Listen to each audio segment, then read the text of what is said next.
Hi, and welcome to the Business Spotlight Series. My name is Karen Barnes, and I'm an accountability coach at Serendipity Action Coach of Central North Carolina.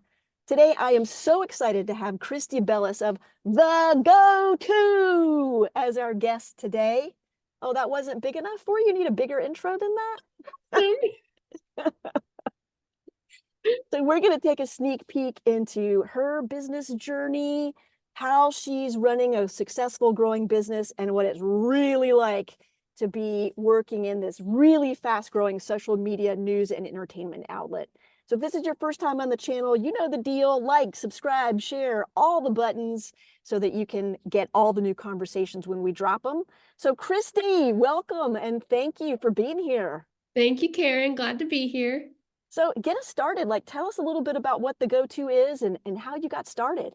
Absolutely. What a heavy question. Simple question, but lots to unpack here. So I am originally from, just a little bit of backstory about me. I'm originally from right outside DC. I went to Chapel Hill, go Heels.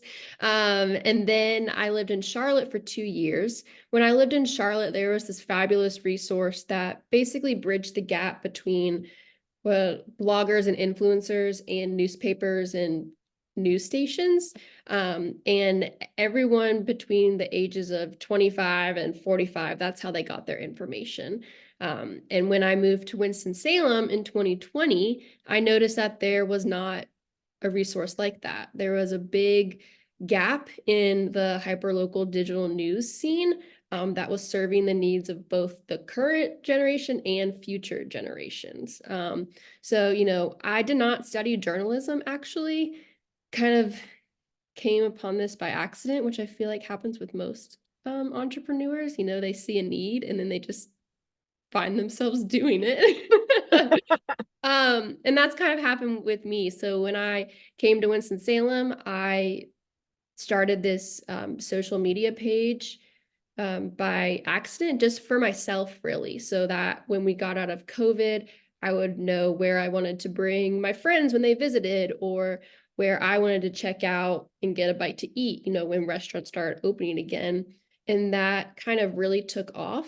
And I remember saying to my husband and my dad, who's also an entrepreneur, I was like, I think I accidentally created a business. And so with that, we really launched our newsletter and our website, and our newsletter is our main product. And our goal is basically to help people know about what is going on in their city, Winston-Salem, and then we expanded to Greensboro 2 years ago. And it's basically, we want people to know what's happening in their own backyard, from fun events to businesses and economic development, opportunities to get involved with, basically everything except no politics or no crime, because we already see a lot of that. Now, no hate on, the normal news channels like newspapers and cable, but it's bookend with a murder or politics. And I just don't, we're already bombarded with so much of that stuff. It's more positive things happening in our city. I love it. I remember when you were just starting the web, it was a web page, right? It started as a web page or a blog. It started as Instagram. Instagram. Well, I'll tell you what, it has just exploded. And I love the way that you are covering things in our cities, right? And I look at your stuff all the time. I love the way that you have made it really fun and really visual. And as an old journalist, like it is really nice not to have murder and mayhem and politics in there too. So Yeah. that's awesome. There is So a if need for that, but not here. totally get it, totally get it.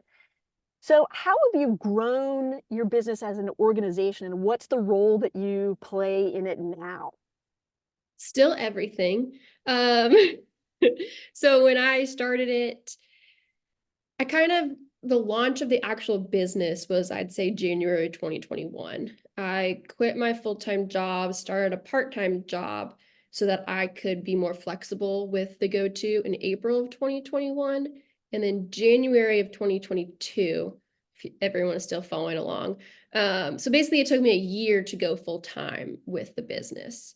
And it wasn't until, I believe, summer of 2022 or winter of 2022 that I hired someone, and it wasn't even like a full hire. It was just contractors.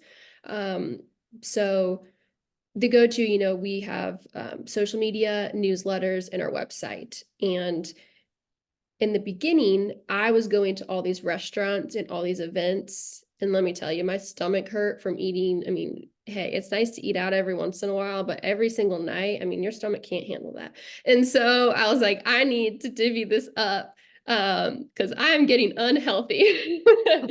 So I hired some friends who loved to explore the food scene and the drink scene and the entertainment scene who were already going to these events anyways, and they would just get footage for me and collect information. Are you guys planning on having any specials soon? Or what's the most popular item on your menu? And then they would take videos and pictures that I would turn into shareable content.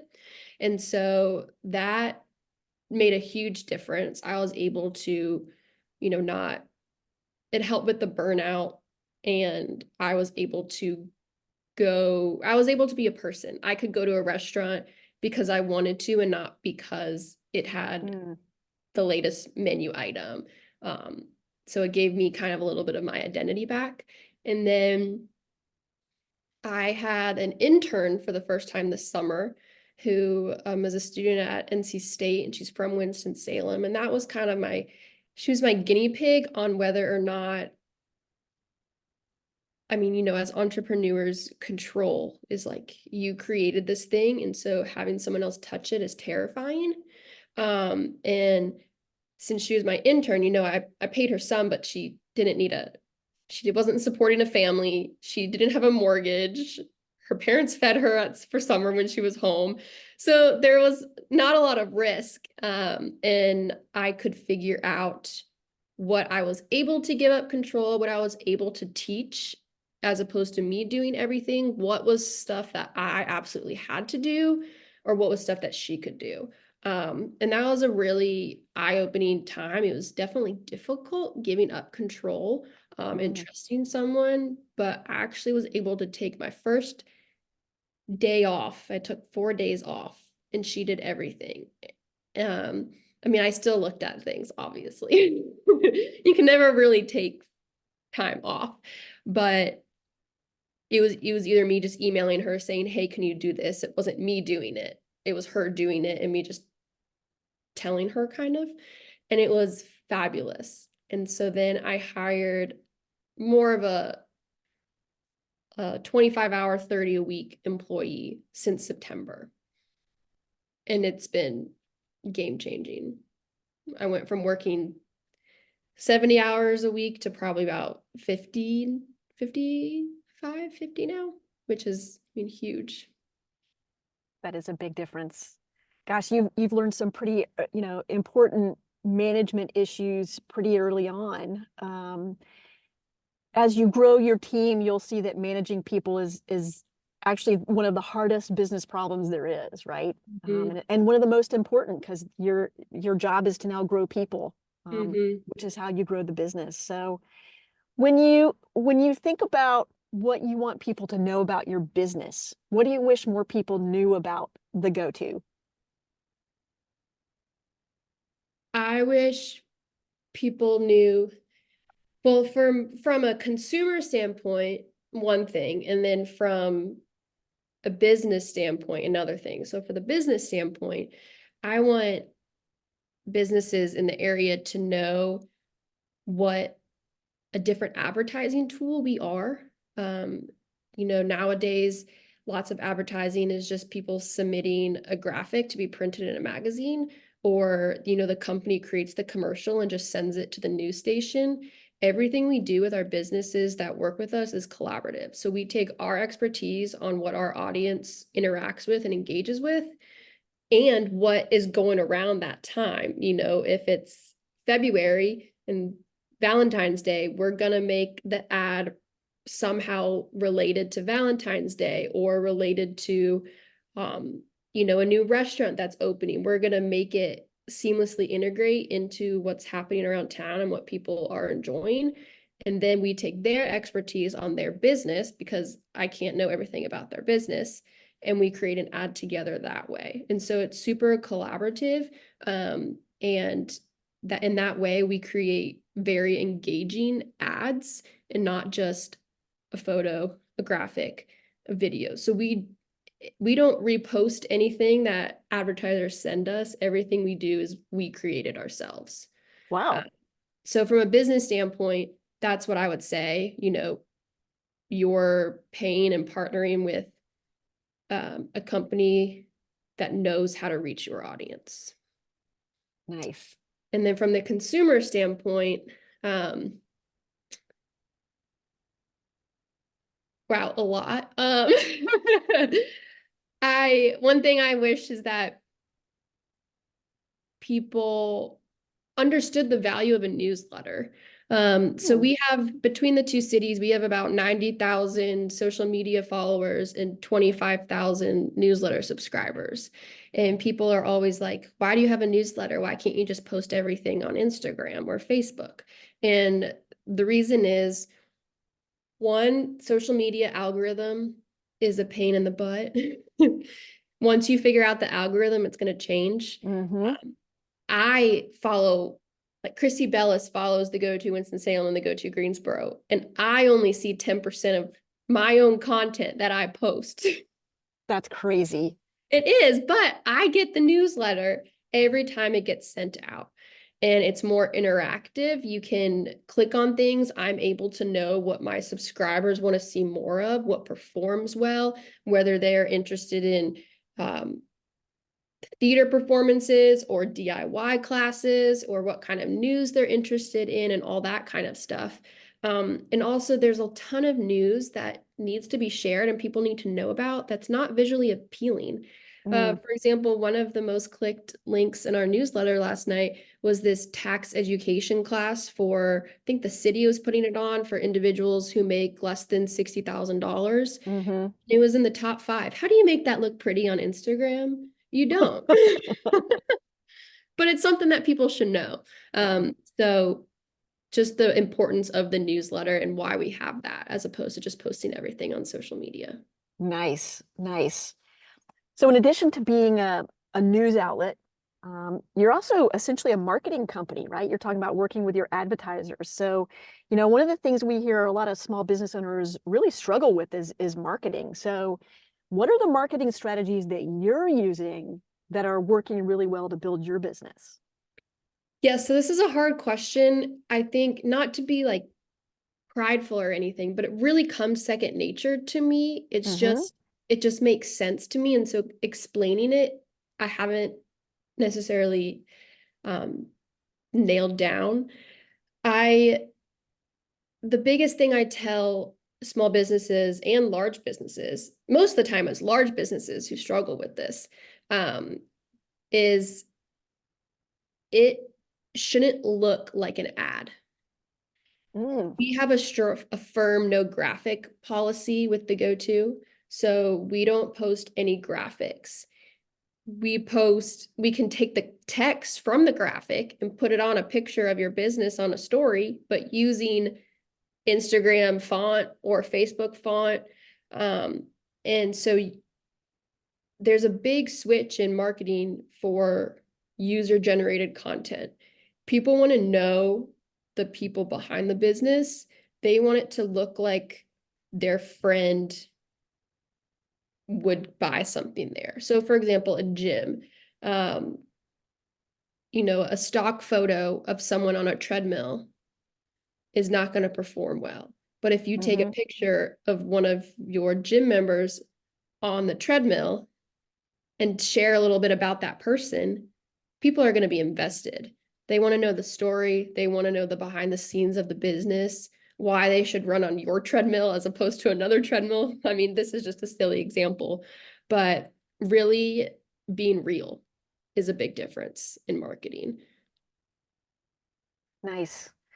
So you've been on the rocket ship for a couple of years now, right? And you said before you sort of accidentally created this business. Was entrepreneurship something on your mind, or why did you choose to go into business for yourself? Or did you actually make that choice? Did it just kind of sort of happen to you? Uh, yes, yes, and yes. So my dad has owned his own business since I was born. Um, and I always was like, I never want to own my own business. When I leave the office, I want to be done with work. This is hilarious looking at me now. I'm never done with work. Um, but I think I do take a lot after my dad.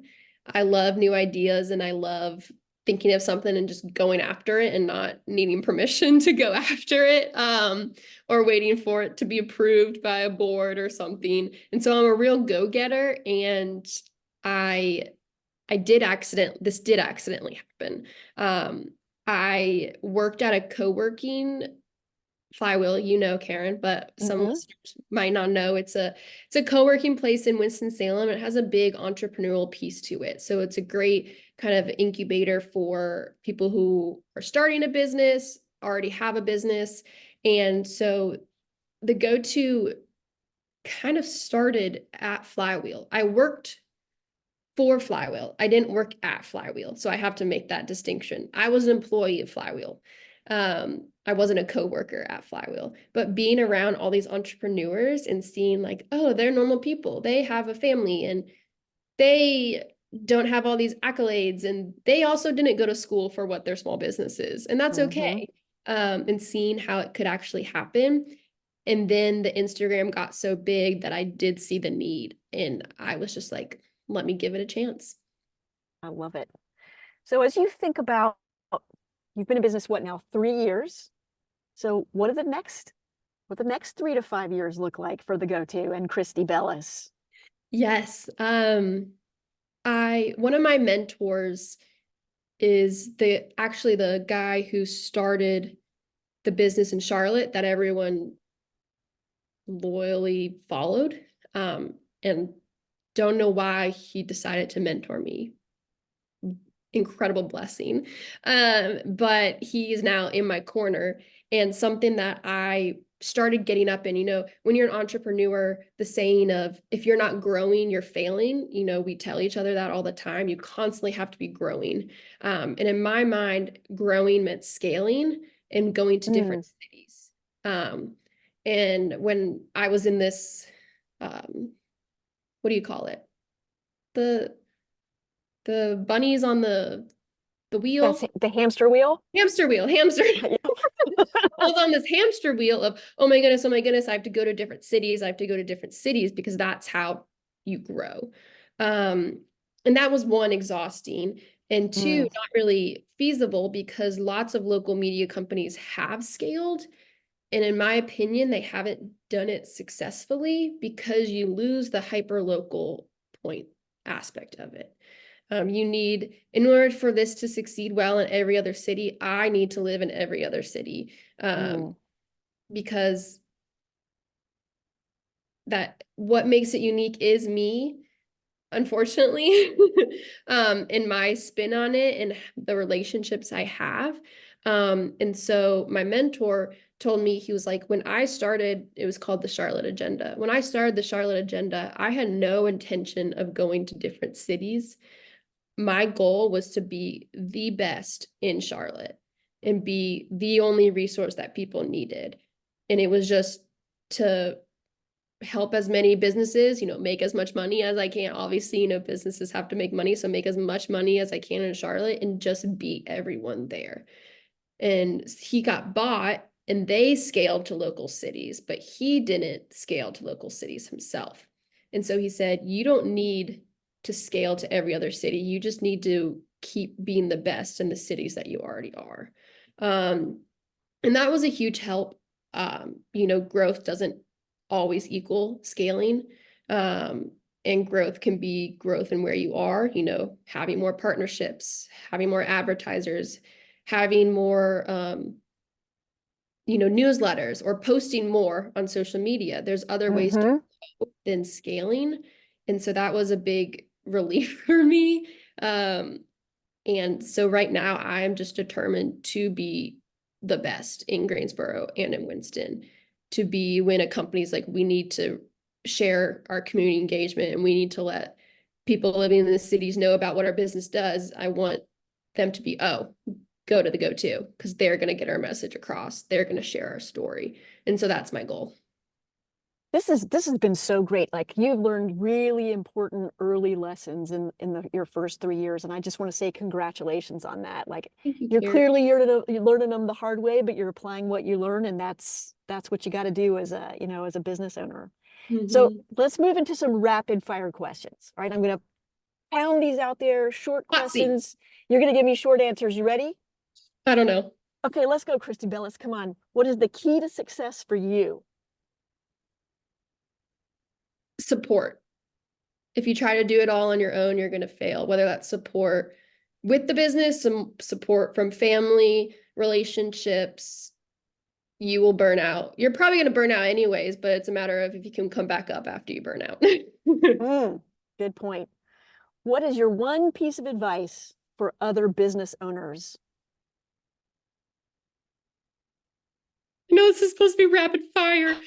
Find other business owners. It kind of goes back to my answer to the last question. Find other people doing it with you, because no matter how helpful my husband wants to be, he is not a business owner and can't relate. Yeah. Yep. So are you reading a book now, or have you read a book in the past couple of years that just like blew your mind and you were like, got to tell everybody about it? I have a confession. I hate to read. Okay. So podcast, newsletter, social media channel. What? Yes. Yeah, okay. Newsletter, because I'm a Okay. big newsletter girl. Yeah. I am subscribed. It's not necessarily it's more focused on newsletters, but also just business growth in general. He's called the Newsletter Guy. He actually lives in Greensboro, No which I way. did not know, and we actually got to meet, which was awesome.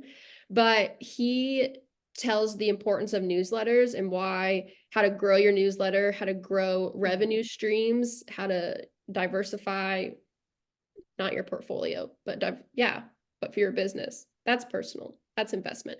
Diversify your revenue in your business. And I just learned a ton from him. And he's actually, I don't know, I like to consider him a mentor too. He's helped me out a lot. So the Awesome. Newsletter Guy, and his newsletter is called the Grow Letter, I believe. Cool. Well, we will link to that in the links we provide here. So this is my favorite question, like all the questions that we ask, right? So imagine that you had magic pixie dust and you could sprinkle it anywhere on any challenge that you have in your business. What are you going to use your magic pixie dust on? Getting in the door.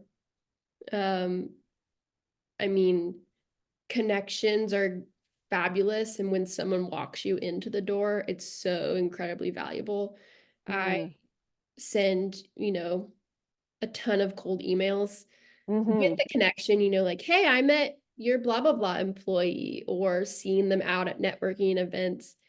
But once I have the opportunity to explain my business, I can land it like 8 out of 10 times, unless it's a budget issue or, we're just not vibing. But getting in the door, I just wish people responded to Mm, my email. mm. Yeah, I think a lot of people are going to be going, yep, Yep. yep. Give me some of that pixie dust. All right, so tell everybody where they can find you on the socials. Personally or business? Biz, babe. Okay. The go-to Winston Salem. Don't forget it's not go-to, it's the go-to Winston Salem. The go-to Greensboro, the go-to Greensboro.com, the go-to WinstonSalem.com, the go-to Winston Salem on LinkedIn, all the above, everywhere. The go-to insert city. Beautiful, beautiful. And then last question. All right. So what is inspiring to you today? Like right now, what's making you go, "Ooh." I love this. I love talking to people about my journey. Because you get so caught up in the day to day of these Mm, are my struggles and this is my roadblocks, but you forget how you've knocked all those down before. Um, and how people have helped you, or, just appreciate the people who have walked you into the door, into the room, mhm. things like that. So I just love I love helping people and telling my story through that. So that's what's inspiring me today. Well, You're you are, inspiring me today, you're Karen. inspiring me today, Christy Bellis. For those of you watching, we've known each other for a while, so it's all good, right? Christy really is one of those rock star young business owners to keep your eyeball on for the next couple of years. So, Christy, thank you for sharing your story today. Just so impressed with what you're doing, love what you're doing, can't wait to see what comes next for you. And I appreciate you being here today on the Business Spotlight. Thank you. Glad to be here.